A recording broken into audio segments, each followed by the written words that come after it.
Public school is filled with the famed teachings of great scientists, mathematicians, and statesmen. Benjamin Franklin's kite experiment with lightning was not only a breakthrough in electricity, but an iconic moment in history that nearly overshadows his many achievements in the founding of the United States. E equals mc squared seems to need no further explanation. It's the most famous formula of the world's most famous physicist. The apple falling onto Isaac Newton's head allegedly inspired his discoveries of gravity, while Newton's 3 laws of motion in turn opened the doors to an age of science. And while Newton takes credit as co-founder of calculus, it is the Pythagorean theorem that is most famous to geometry students, who must prove the properties of triangles and other shapes. But missing from all these textbook teaching moments is anything resembling a full picture. All of these giants, and many others, held a secret doctrine little known to the public and almost never taught in schools. Number 1. Pythagoras. Of course, it is fitting for our first subject, Pythagoras, who believed that knowledge should be kept from the vulgar masses and restricted to a learned elite introduced into his secret society. Yes, Pythagoras, best known to the world for his formula a squared plus b squared equals c squared, which shows that the square of the length of the hypotenuse of a right triangle is always equal to the sum of the squares of the other 2 sides, was also the pseudo-messianic figure of ancient Greece, who developed a literal cult following under the secret society he established, which combined mathematics and philosophy. He led this order of the Pythagoreans, despite the fact that it became a capital offense to follow his teachings, until the school building itself was burned and he was either exiled or assassinated by rivals who were suspicious of his teachings, jealous of being kept in the dark, and who supported a more democratic form of rule. Alive from approximately 570 BC to 495 BC, though some say he lived to age 100, he was well educated and born to a wealthy family from the wealthiest of Greek islands, Samos, the one nearest to Turkey's shore. According to the account, while his mother was pregnant, an oracle predicted that her unborn son would surpass in beauty and wisdom all who ever lived and would be of the greatest advantage to the human race in everything pertaining to the life of man. Hence, Pythagoras was believed to be a divine descendant of the god Apollo, sent to redeem the human race, something of a near Christ-like figure born 500 years before Jesus. After coming of age, Pythagoras traveled the world and was initiated into secret orders throughout, gathering wisdom from the Brahmins in India, the Hierophants in Egypt, the Persians, the Oracle of Delphi, the Kabbalist and Chaldean Magi, among other initiated priesthoods who harbored ciphers and other, quote, secret symbolic writings. After returning to his home in Samos to find it overtaken by a dictator, an exiled and unwelcome Pythagoras set up his influential school in Crotone, founded by Achaean Greeks in southern Italy, responsible for working out the mathematics of musical harmonies, colors, astronomy, and the earth. Pythagoras was even reputed to hold power over the moods of water and wind, equally able to calm the winds of a storm or calm the moods of an angry person with his lyre. His teachings were patently secret and never allowed to be written down.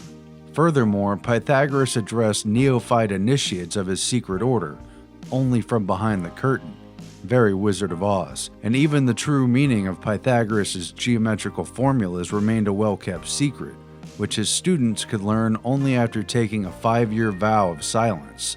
So chances are there's a deeper and more important meaning behind even the universally taught a squared plus b squared equals c squared formula.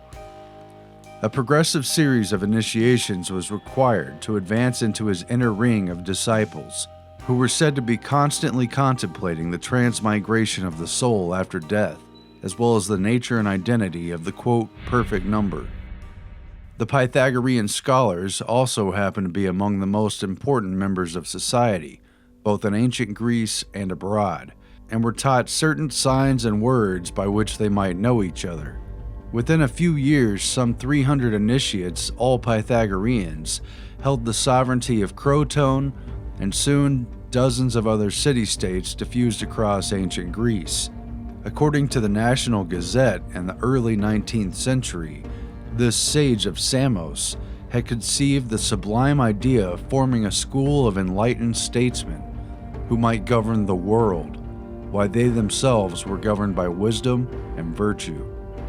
It appears that Pythagoras had crafted the first workable conspiracy for global domination, one which pursued governance by an aristocracy which could avoid the, quote, dangerous tendency of democratic turbulence, as well as the dangers of a jealous tyrant.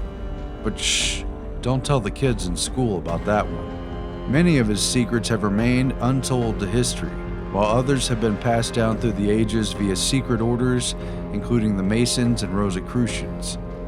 Much of what is known about Pythagoras was passed down by Plato, his most famous student, who lived after Pythagoras had already died. And yet, nothing more is said about the man in any kind of textbook, mathematical or otherwise, than his contribution to a simple but sound mathematical formula. But then again, the same trend continues in more recent and better documented times. Number 2, Sir Isaac Newton. The entire era of modern science emerged out of his work. He was an essential figure in the Enlightenment and all that it affected. Sir Isaac Newton's 1687 book, Principia, aka Mathematical Principles of Natural Philosophy, which he wrote in Latin, is widely considered one of the most important works of all time, and it is said that it, quote, completed the scientific revolution. And yet, the quintessential icon of modern science was also more deeply steeped in the supposedly unscientific practices of alchemy and the occult than almost any other person in history. Yes, the man who defined gravity, established the 3 laws of motion, and also calculus, along with many other contributions to science including optics and light, was deeply and wholly steeped in the dark arts that have so often been scoffed away and ridiculed, or alternately feared and outlawed. According to the New York Times, Sir Isaac had a whole other full-time career, a parallel intellectual passion that he kept largely hidden from view, but that rivaled and sometimes surpassed in intensity his devotion to celestial mechanics. Newton was a serious alchemist who spent night upon dawn for 3 decades of his life slaving over a Stygian furnace in search of the power to transmute one chemical element into another. Isaac Newton also left behind countless unpublished writings on his true obsessions, including alchemy, a dirty little secret that was technically illegal and potentially discrediting to his legacy. Unsurprisingly, his heirs, both relatives and ideological successors, buried these alchemical writings and sought to conceal this other, complex and easily misunderstood side of Newton for hundreds of years. Loaded with millions of words and endless pages written on controversial and even heretical theological topics, his extensive dabbling in the dark arts and the bizarre codes prompted a consultant to Newton's heirs, who happened to also belong to the Royal Society, to quickly dismiss his writings as unfit for publication, in other words, best covered up and kept from the masses. The vast majority of these papers didn't come to light publicly until socialist economist John Maynard Keynes bought them for his personal collection at auction in 1936, and finally confronted the world with Newton's ties to alchemy. Most of the documents, however, were handwritten copies that Newton made of other people's work. Whether or not he cracked the code in alchemy and transformed man's understanding, as he had in physics and mathematics, remains a mystery. However, certain papers that he left behind shed a curious light on his quest for the Philosopher's Stone. The Chemical Heritage Foundation recently purchased a manuscript written in Newton's hand that it published in full online. As Phys.org reports, quote, "What is intriguing about the manuscript is that the main page is a recipe, hand-copied by Newton, that describes a method of creating sulfic mercury, a supposedly necessary ingredient for making the Philosopher's Stone. Newton then added notes to the text and later apparently turned the document over and used the blank side to write a procedure for subliming lead ore, an endeavor that he apparently worked on for many years, once again as part of his desire to make the Philosopher's Stone. This Philosopher's Stone, the one sought after by mystics and supposedly obtained by the Rosicrucians, could turn base metals into gold and even unlock the secrets of time and immortality. Newton was often publicly accused of belonging to the Rosicrucian order as well as to the Freemasons, as were many others of the elite Royal Society, while Newton was arguably, but unprovably, one such learned initiate. Newton himself was a longtime member of the Royal Society, and later, after achieving fame, became its president for 24 years until his death, apparently obsessed with decoding history's hidden ciphers, sacred texts, and messages. Newton's writings also reveal that he obsessively charted the chronology of the Bible, attempting to decode prophecies and other hidden secrets embedded in the text. Among other interests, he attempted to calculate the date of the apocalypse, which he projected as being not before 2060, and likely not after 2300. We'll see, huh? In particular, Newton apparently believed that Solomon's Temple and other biblical structures contained hidden mathematical codes and cryptic knowledge that he attempted to unveil, just as the Freemasons, Rosicrucians, and other esoteric cults have. Of interest were the sacred geometrical features of Solomon's Temple, which he studied and wrote about over a 50-year period of his life. For Newton, the Bible was encoded with mathematical problems related to the formula for pi, the Earth's dimensions, and a cryptic mathematical blueprint for just about everything, which corresponded with a detailed chronology of Hebrew history and promised to reveal the elusive measurement of the, quote, sacred Hebrew cubit. As scholar Tessa Morrison explained, Isaac Newton determined that Solomon's Temple was constructed in, quote, divine proportions, square, symmetrical, and laid out to a celestial plan. Newton felt that just as the writings of ancient philosophers, scholars, and biblical figures held unknown sacred wisdom, the same was true of their architecture, which he believed these men used to hide their knowledge, in a complex code of symbolic and mathematical language.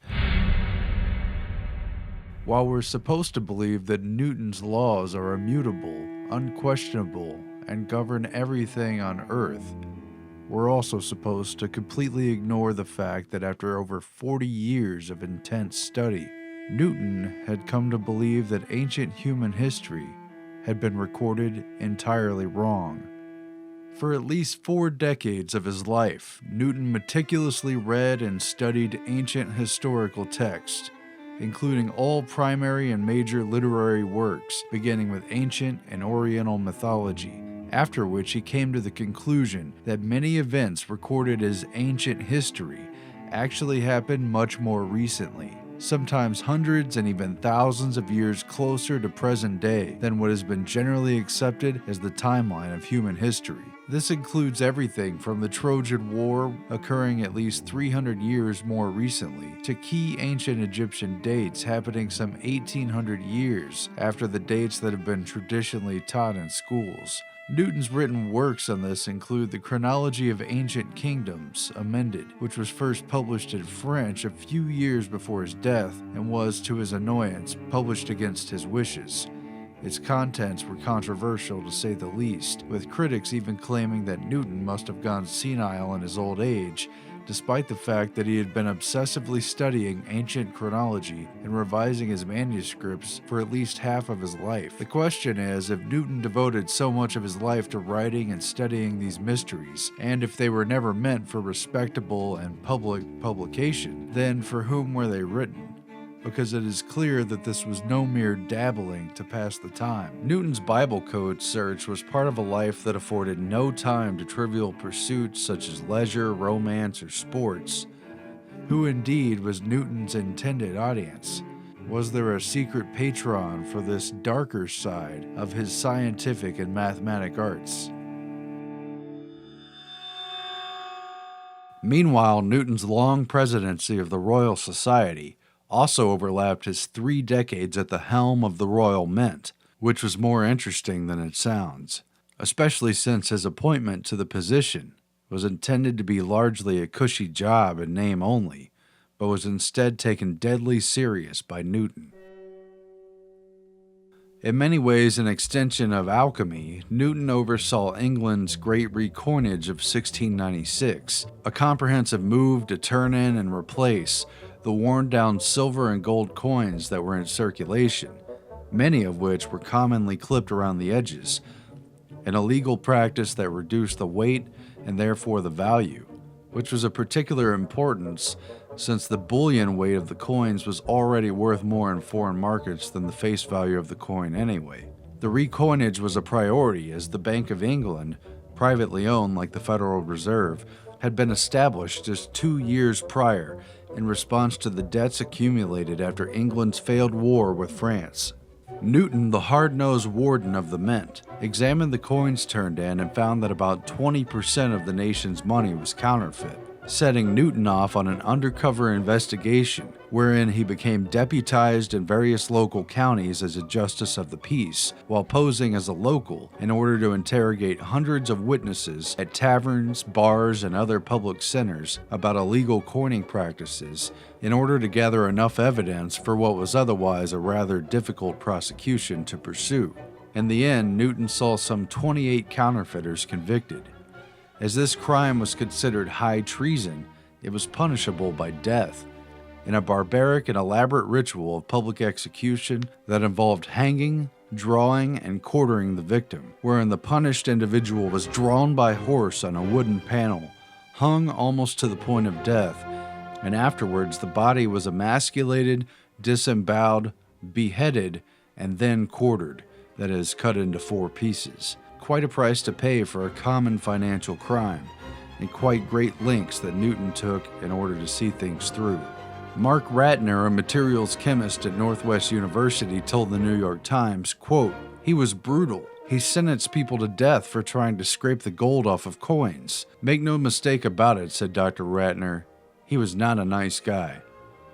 What his papers also reveal is the formal scientific knowledge he presented to the public in his books did not include discussion of the process by which Newton derived his knowledge. Apparently, he just didn't want people to know anything about the math work or the philosophy behind it, other than the conclusions, in many cases taken literally as scientific law.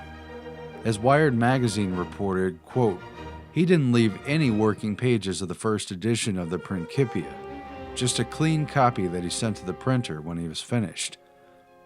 The Principia went through 3 editions, and there were many drafts between 1 and 2 and 2 and 3. They showed a lot, but he actually covered up his methods in the published works. He presented the discoveries of optics in a formal language that covered up the traces of the hard work that one assumes went into it. And it's because Newton didn't want people to know how he had come to his knowledge. I think that might relate to his religious beliefs regarding anti-Trinitarianism. He believed that there was an elite cadre of people that were given the truth of religion, and the vulgar masses weren't strong enough. End quote. So ultimately, Newton, a trusted knight of the crown and a scion of establishment science, held the same view as Pythagoras, that the truth should be confined to a chosen few who've proven themselves worthy, and everyone else be damned.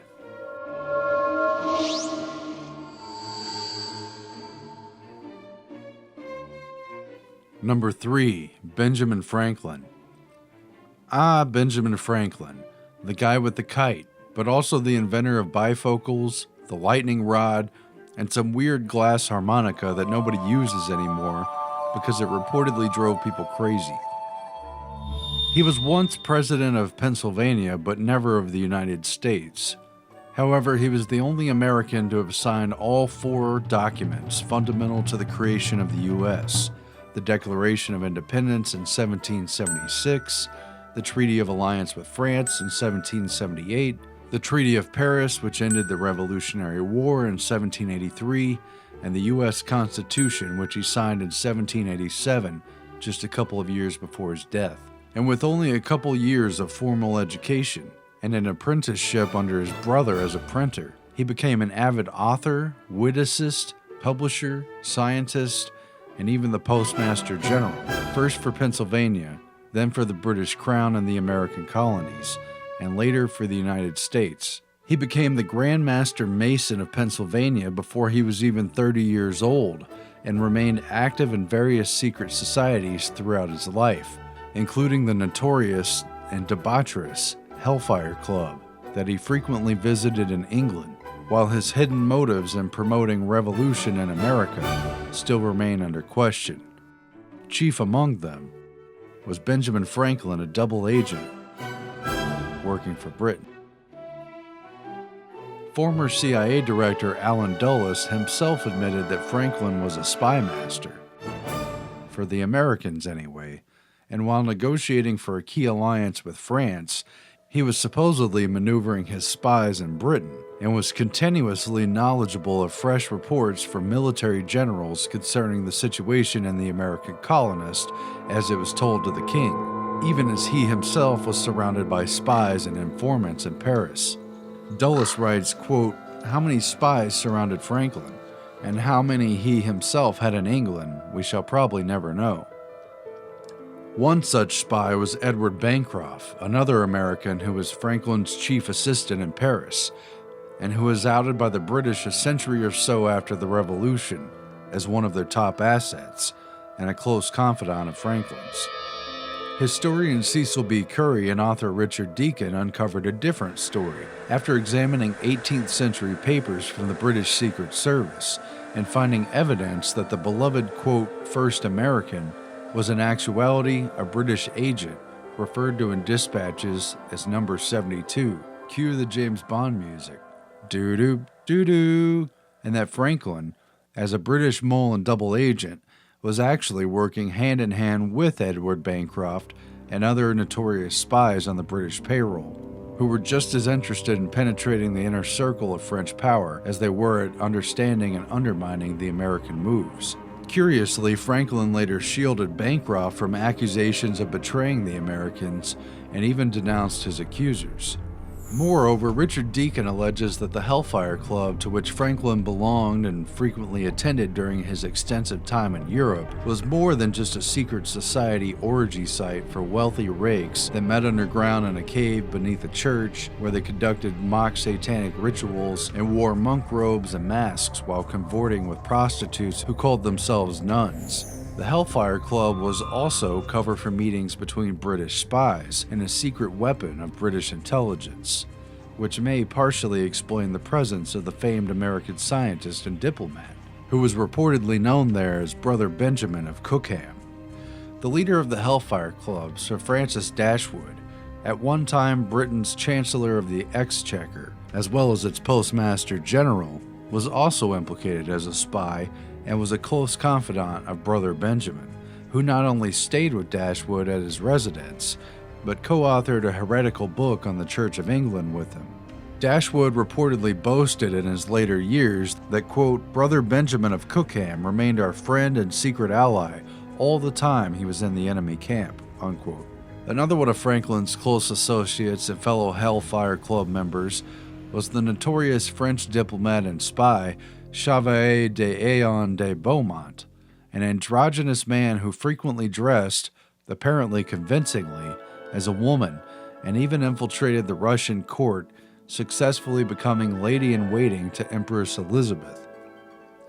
During this life of fame, achievement, and duplicity, Benjamin Franklin apparently passed along detailed information about American shipping activities and kept the British in the loop on palace intrigues in Paris, as well as nearly every move of the American diplomats in France. If the theory holds true, and Franklin was number 72, he appears to have served two masters, and reportedly held the idea that a free America was ultimately somehow compatible with an all-powerful British Empire, while he meanwhile apparently also hedged his bets on a land speculation claim under the British Grand Ohio Company for territory in Virginia that he would gain if and only if Britain, rather than America, had won the war. And as if that weren't enough skeletons in the closet, there's also the matter of the 10 bodies found buried beneath Benjamin Franklin's number 36 Craven Street residence in London.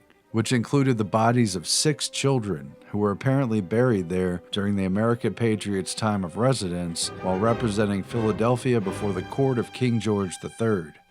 Modern history, however, has vouched for the Founding Father by attributing the macabre scene to his roommate, Dr. William Hewson, an anatomy student and, like Franklin, a member of the Royal Society, who apparently set up a lab in the basement while examining cadavers surreptitiously obtained from local cemeteries, which were already dead when they arrived at his former residence.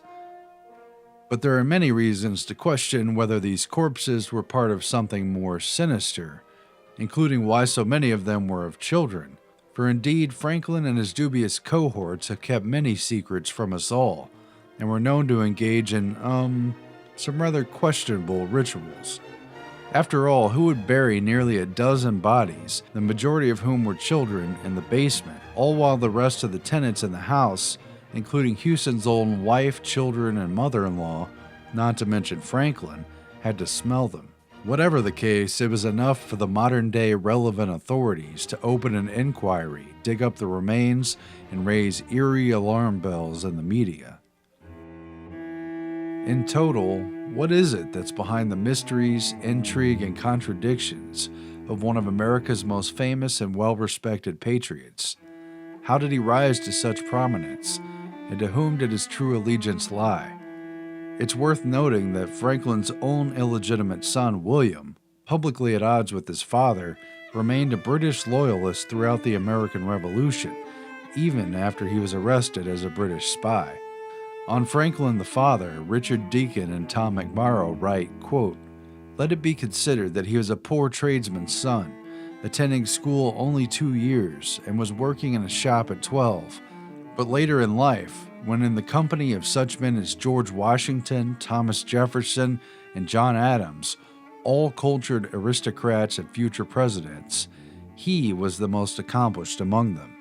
With virtually no schooling, he had taught himself several foreign languages, science and mathematics, and was publishing Poor Richard's Almanac by the time he was 26.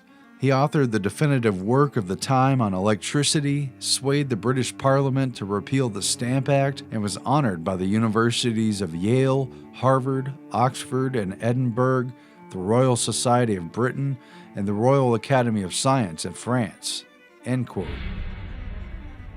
The fact is little known, but appears in distant newsprint accounts that the underwriting force of the earliest phase of Mr. Franklin's career in publishing was none other than the elusive Hellfire Club. Benjamin Franklin's older brother, James Franklin, was founder of the New England Courant, established in 1721, and the printing press publisher of the country's second oldest newspaper, the Boston Gazette, dating back to 1720, which put him in a significant position to influence the affairs in colonial Boston and to stir the pot of controversy, which he and his brother Benjamin were certainly lightning rods for. The latter would often masquerade under pen names such as Silas Do-Gooder. When James Franklin landed in jail and was threatened with suppression of his paper for insulting Harvard College and the clergy officials, he avoided being shut down by handing off the publishing duties to Benjamin Franklin, thus making him a successful businessman before the age of 18, but not without some backing. Both Franklins were relentless in attacking establishment figures of all kinds and provocative in every move, sowing the seeds of rebellion early on, not to mention creating a great deal of mischief, all while few suspected that a secret fraternal order were supporting them from the shadows the entire time, with an agenda that would prove to play a role in altering the course of society in the colonies.